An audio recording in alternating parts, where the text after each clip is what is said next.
Today we're going to go over the top 3 attack strategies at Town Hall 9 for 2025. We've gotten lots of new hero equipment and new heroes in 2024, so how does that shape up our strongest attack strategies? Let's find out. The first attack strategy of the video is Zap Dragons. This attack strategy is super simple and ridiculously OP at Town Hall 9. Now, in today's video, I'm going to do all of my attacks with low level heroes. You can get up to a level 30 queen at Town Hall 9, but I'm going to take down bases with level 20 heroes because I want to show you that it is possible to do these attack strategies even if you're not fully maxed out. On top of that, I won't have maxed out hero equipment either. Now, you do need a level 9 giant arrow at Town Hall 9 to take down the air defenses one shot, but you can see here on the minion prints, low level hero equipment, and that's fine. You're still going to be able to get 3 stars. So at Town Hall 9, an air defense goes down to 3 zap and 1 quake. So at the start of this attack strategy, I want you to find 2 air defenses that are within quake range of each other, because then you use 1 quake for both of them, like I did there, and finish them off with the lightning. And with 6 lightning, 1 quake, you can get a lot of value. You can also take down an expo with all 6 lightning if there's good value around that, but I like getting rid of 2 air defenses. Next up, you can see the giant arrow is going to be the next ability, and there's 3 major targets left on the base. There's, well, sorry, 4. There's 2 sweepers and 2 air defenses, but only one of the sweepers is going to be going into our entry. You see, one's facing one way, one's facing the other. So I want you to get rid of the sweeper that's facing your entry. So for me, that's this one here, and 1 air defense. So you're going to need to line up the giant arrow. Don't worry, it's really easy after a little while. It just might take a little bit of practice. So you see, I've set the funnel.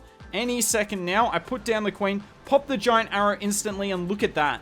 So much damage. The level 9 giant arrow not only damages like the normal buildings a lot, but also the expos as well. Then what I want you to do, use your 2 baby dragons on the flank like you see here.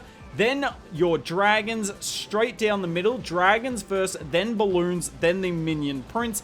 And we're going to go straight through the middle of our baby dragon and the queen here. Now, you don't have a poison spell with this army, which can definitely get a little bit difficult if you run into a witch CC like I did here.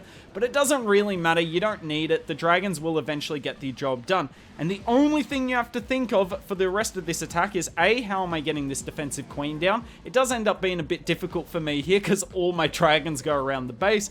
But B, where you're going to use your clan castle, because your clan castle is going to have 6 balloons and a haste spell, and you're essentially going to use them to take down the final major target on the base. Now, unfortunately, my minion prince here pulled a Sea King air mine, so it doesn't get a lot of value in this attack, but generally does, helps the dragons out a lot, and I recommend having him over the king.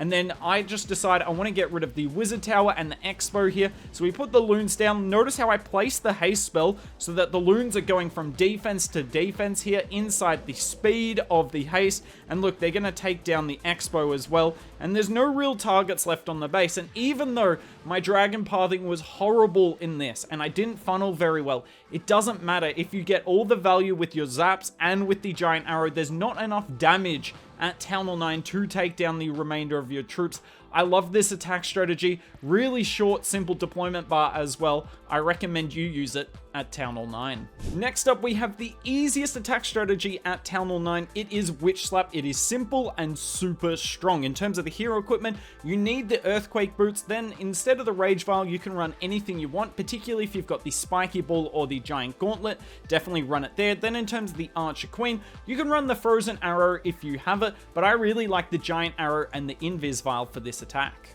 So with this attack strategy, we have no wall breakers. So the first thing I want you to do is put down the jump. Then you're going to put down a golem and 5 witches on each side of the flank. So golem, 5 witches. Then on the top side, going to put 5 witches and the CC golem. Whichever side's taking more damage, put the CC golem because obviously you'll be higher level. Then in the middle, put your 2 giants to tank for your heroes and the final 5 witches straight down the middle. Now, what you want to do with this attack strategy is use the jump spell first. Then remember, we've got the Earthquake Boots ability on the king, and we're going to use that in the center of the base to open everything up because the range of the jump spell is insane. So you can see here, the jump spell is, well, the jump spell actually ran out. I didn't know that when I did this attack. But as you can see, the Earthquake's Boots ability opens everything up beautifully, and now we can use our jump spell on the back end in between this sweeper and the air defense. They will go down any second now. Beautiful. And we have access to everything. Despite the fact that this was a really long base, 2 jump spell and the earthquake boots is enough to get across it. And look, I'm not even going to use any of my other spells here. The witches on the outside of the base are so good at cleaning it up. The heal spell here is just for any group of witches that takes a lot of damage. If there's like giant bombs on the outside of the base, you might want to use the heal spell on the outside of the base to heal up those witches, because the flanking witches are incredibly important. You might want to use it in the core. I just don't use it at all. It's not really required at all, but yeah, I'd use the rage spell in the center and then the heal spell wherever necessary. Unfortunately, my queen gets stuck on the wall here because, well, the jump spells can only go so far, but look at this.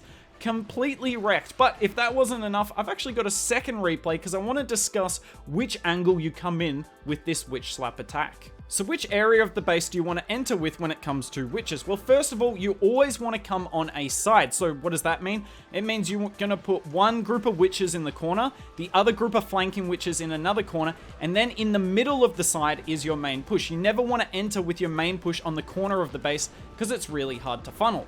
Then the other thing to consider is which side do you pick? And you always want to come in on the skinniest side. So you see this side of the base here, it's only really this wide, but the base is this long. So you always want to come in on the less wide side and go further through the base. And the reason for that is if we came in on this side over here, right, the witches are going to be extremely spread out. They're going to be far more spread out and more likely to be isolated. Whereas if you come in on a skinnier side, yes, you have to go further across the base, but our witches are less likely to get isolated and they're more likely to move across the base together. That's the simplest way to put it. Genuinely, if you don't understand that though, because I'm not sure if I've explained it well, ask me down in the comments below and I'll get to every comment on this video. More than happy to help out. We use the heal spell in the core of the base here because these witches they've taken a little bit of damage and there is a wizard tower on the back end. I also could have used the heal spell over here because you can see that witch is low HP. But yet again, nothing can stop this attack strategy. I even ran a Hound in the defensive CC on this base just to show you that a Hound CC is not going to stop this either. I used a Rage spell on my Queen and the Witches and that went through the Hound in no time whatsoever. This attack strategy is a staple of Town Hall 9. I can't recommend it enough that you try this army out, particularly if you're new to like more skilled attack strategies. This is just the strongest attack strategy at Town Hall 9. The last attack strategy of the video is Queen Charge Lalo. Now, this is easily the most difficult attack strategy of the video, but you also get the biggest payoff because once you master it, there is no Town Hall 9 base that can stop this attack strategy. It really works on every single base style. Now, in terms of hero equipment, I'm still going to run this on the King. You can bring the Vamp Stash if you want instead of the Earthquake Boots if your King's not going to go inside the base. Obviously, if you've got the Spiky Ball or Giant Gauntlet, run that in place of the Rage Vial. Then in terms of the Queen, you can run the Frozen Arrow instead of the Invis Vial if you want, but I do really like this combination at Town Hall 9. Now, with this attack strategy, you need to pick where you're Queen Charging first. So I picked to Queen Charge on the bottom side of the base here. I'm going to be able to deal with the Minion Prince and eventually with the CC as well. And that's important. You have to deal with the CC with your Queen Charge, but you also want to set a nice funnel. Now, to make sure your Queen goes inside the base, I've got the Baby Dragon on the right-hand side and a Wizard on the left-hand side to force my Queen into the wall break here. So you're going to see you always do one test wall breaker first just to make sure there's no giant bombs there. Then we come in with the next 2 wall breakers and we open the wall nicely here. My Queen's going to deal with the defending Minion Prince. I think I use a Rage spell here. Yeah, just use the Rage spells as needed. Then I'm going to further the funnel into the base with my King. So I don't want the Queen to step outside the base here. And what you want to do is throughout your Queen Charge, keep putting those balloons down. You see those balloons I'm putting down randomly? They are there to pull any defensive Seeking Air Mines. Because if those Seeking Air Mines or Air Bombs get onto my healers, then my healers are in trouble. You can see here the King goes inside the base because of the Earthquake Boots ability opened it up for him. But if you don't want your King going inside the base, then run the Vamp Stash ability and have him go around the edge. Gonna deal with this CC here really easily. I decided to put my Queen ability there because why not?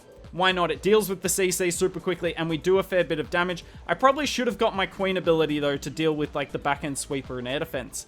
As soon as you get to about a minute 30 left in your battle, that's when you want to start your Lalo. So you put one hound in front of a few defenses, and then with your balloons, you want to target as many different defenses as possible. Notice how I've spread the balloons out here. Now, I'm going to pause it right here because you might be thinking, why did you choose Lalo as the strongest attack strategy at Town Hall 9 instead of, say, Queen Charge Hogs, which is also a very strong attack strategy? And the difference is defensive heroes. When you're doing a Lalo, you've got these lava pups that can help deal with the defensive queen. Whereas with Hogs, you've got nothing that can deal with the defensive heroes, so you have to charge both of them. Now, my queen does end up taking out the defensive queen here, but if my queen hadn't have the pups from the max lava hound here definitely would have got the job done. In terms of the spells, use the heal spell if you run into a bunch of red bombs, and then the rage spells as necessary. But this attack strategy is super strong.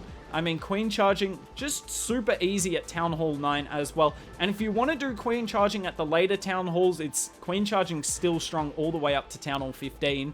Then you definitely want to start practicing at Town Hall 9. Anyways, that's it for the top 3 attack strategies for 2025 at Town Hall 9. I tried to update them as much as possible with the minion prints and the new epic equipment we've gotten on all of the heroes in 2024. Let me know if you disagree. What attack strategy do you think should have been put in this video?